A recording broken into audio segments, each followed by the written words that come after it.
Hey guys, Happy New Year's. Hope everyone's been having a good year so far. I know it's been a couple of years since I last did a vlog, but now that life has been kind of settling in, just wanted to give you guys a quick heads up on what I've been up to. So the last time I vlogged was back in 2022 at a sectional tournament for USTA leagues. But around that time, that's when I kind of stopped uploading vlog styles for quite some time, obviously, and just wanted to let you guys know that I'm back trying to upload as regularly as possible. So back in 2022, I went back to school to pursue my MBA for masters and whatnot. So I was able to complete that in April of 2024, and here I am with a lot of life changes. As you can see, I moved into a new place by myself, living on my own for the first time. I also was able to have switched to a new job opportunity, and also with just a lot of things that's been going on with my tennis and with my injury. So kind of recap 20 years of 2022, 2023. I think in terms of league tennis, things were going pretty well. We were winning a lot as a team and winning a lot of tournaments, a lot of matches together. And, I think towards the end of 2023, 2022, I rolled my ankle, and that kind of knocked me out for about 6 months. And then I was able to get back on courts for about 6 months until, my next injury, which is something that I wanted to talk to you guys about. So in 2024, right at the beginning, around this time last year, actually, I tore my Achilles, and I had actually had to go to the emergency room, to the ER, and get surgery close to 2 weeks later. So during this time, I was not able to, kind of walk on my own, stand on my own 2 feet, had difficulties doing day-to-day activities, just, even basic stuff like showering and going up the stairs and, just life in general, right? So after surgery, I've taken a lot of rehab. I've done a lot of physical therapy, listened to every single thing my physical therapist and my doctors recommended me to.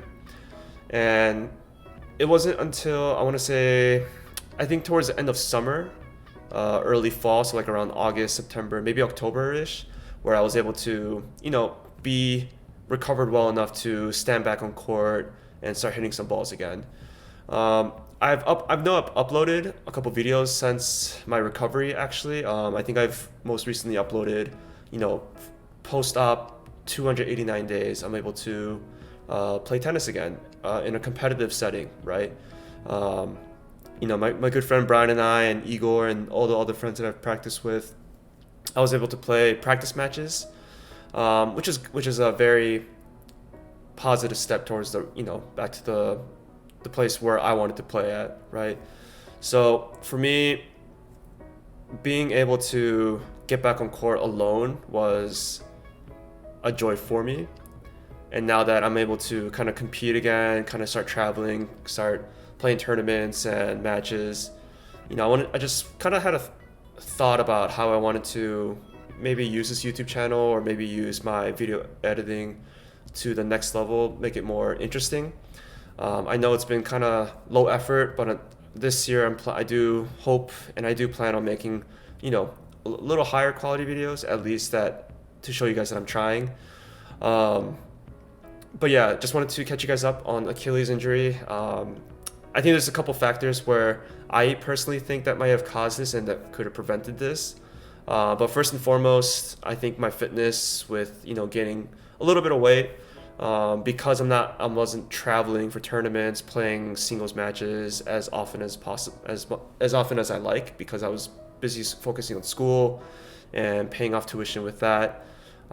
As you know, traveling for tournaments is very expensive. Everything comes out of your own pocket. And so I just focused primarily on league teams, playing league tennis for my teams. But unfortunately, because I'm not training or practicing or playing nearly as much, naturally, I did gain some weight, unfortunately, and that might have caused some issues with, putting heavy loads on my ankles. And then on top of that, I did rely typically on like the ankle braces, but I think for the day that I snapped it, I think I might have tightened it a little too tight, or maybe that's been just a culmination of, using ankle braces for extended periods of time. But so I think I might have tightened it too tight, killed the circulation to my feet, and maybe that also is a factor to snapping it. And then also, it's not like I don't practice or hit the gym as often as I do with tournament time, but I did hit the gym, but I didn't really focus on agility. I focused more just on heavy weights, which kind of, of course I gained muscle, but that makes my body heavier, which, causes more strain on the legs, especially when you're moving aggressively. And, I think those three are the factors that I personally think may have caused, this Achilles injury. So I tore my Achilles on my left ankle. Typically, my right ankle is the one I have bad history with. My left ankle is typically the more healthier one. So when it snapped, I was just confused when it happened on the left side and not on the right side. Not that I wanted it to. So I was on the ground for a good, couple minutes, and I had people around me kind of help me up, and they had to stop what they were doing and to just kind of carry me out the door. So I do really appreciate those people helping me out, especially in this time of need. And I have to say, I really thought that was it for just kind of doing sports in general. And when it first happened, I was actually a little bit more calmer than I thought. I thought I'd be kind of like crying or just kind of feel depressed, but I think the best thing that anyone can really do in that situation is just remain calm and just let's figure out what our options are first, right? So, for me, I thought it was really difficult, as the days went on after, I saw the doctor and he says, you absolutely need to get surgery. And don't get me wrong, the doctors all said, you'll be fine. You can actually get back to the sport, play at your usual level. They did their best to kind of encourage me to, make sure that I'm not losing hope. I'm not feeling sad or anything like that. But at the same time, at the moment of not being able to move around, being in crutches, being in a boot, and elevate your foot the whole time, it's kind of hard to see the light at the end of the tunnel where, the doctors who are professionals in their field tell you that you can get back to your court. Even though they tell me this, in my head I'm thinking, I don't see it. I don't feel like I'm going to be able to get back to, playing tennis or sports even, right? So I wasn't even sure if I can run ever again. So I'll be honest, the first couple months I was definitely in a darker headspace. I've definitely had moments where I thought, or I've definitely had moments where I definitely cried when I was by myself. But I think as we progress through physical therapy, listening to what the doctors say and kind of seeing my progress, how far we've come from, tearing your Achilles, it's been a crazy ride, to say the least. I didn't start 2024 in the best way. Honestly, I probably started in the worst way possible. But fortunately, towards the end of 2024, I was able to finish it on a very high note. I did play a tournament actually towards the end of the year, right at December, on my end of December on my 30th birthday weekend. So I guess my birthday present to myself was playing a tournament, being healthy enough and recovered enough to play a tournament, both singles and doubles. And I'll be uploading the footages at a later time, but spoiler alert, I was able to get to the doubles final on my first tournament back from injury. So that was a very positive step towards the right direction. And just wanted to give you guys a heads up on what's going on in my life. I'm fully, I don't want to say I'm fully recovered. I feel like I'm still, still trying to recover, get back to the speed and the fitness that I was at before.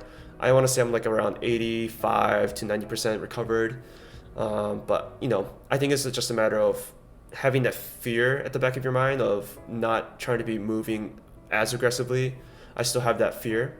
But as of right now, around this time last year, I am pretty much back on the courts competing again. And I can't wait to, show you guys my level since recovery. Just give you some patience though. I still play immaturely, play stupidly, and not make the smartest decisions. But, personally, I'm just happy to be back on court and to, just start working on this YouTube channel again. So yeah, if you aren't already, please like and subscribe, and I'll hope to, connect with you guys more and more, kind of face to face. I'm not the most, what's the word, socially friendly person. I'm very camera shy, and I'm not really consider myself as an outspoken person, but this is something that's kind of like a New Year's resolution, New Year goal for this year. Try to make this channel a little bit more friendly, more interpersonal, and try to be a little bit more intimate with, the viewers, and yeah, go from there. So, but yeah, that's pretty much it, really. I don't really have any more updates besides that. Yeah, so I had my surgery January of 2024, and honestly, I want to say it's been close to like 8 to 10 months since I was able to get back on court and start training, start playing again. But yeah, don't get me wrong, it was definitely a hard journey. Those around me will know that was mentally down for sure for the past, for those during that time. So, but just wanted to say thank you to my friends and family and those around me that have supported me, and to my teammates. But yeah, I just wanted to give a special shout out to Brian Atad and Brian Toba. Them specifically have reached out because they've also had the same injury when they were younger, and if they didn't give me encouragement or advice, I don't think I would be as positive as I am today. I think them reaching out, and especially my time of need, was definitely helpful, and definitely much needed for sure. So, but yeah, just wanted to give you guys a quick heads up, and I'll see you guys soon.